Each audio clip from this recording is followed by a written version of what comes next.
Hi, my name is David. Today we're going to do a CSS tutorial on freeCodeCamp.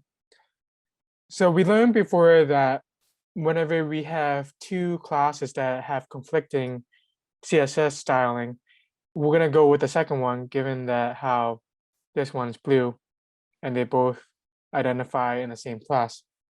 But there's also another way to override this, and this is more a better way because this is just organizing from up and down chronologically.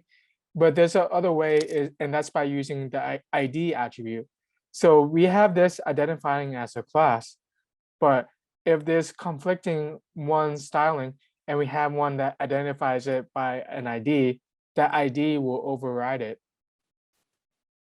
So for this example, we want to give the H1 element the ID attribute of orange text. So we just copy this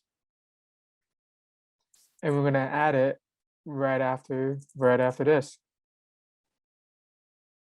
and close quotations. And now we have to add this in the style. So since this is an ID, we have to use the hashtag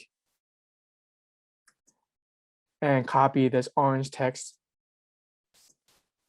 curly bracket, color orange.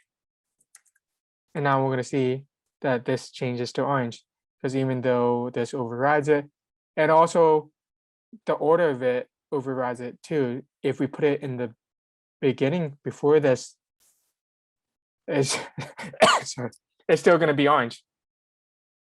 And that's it. Thank you.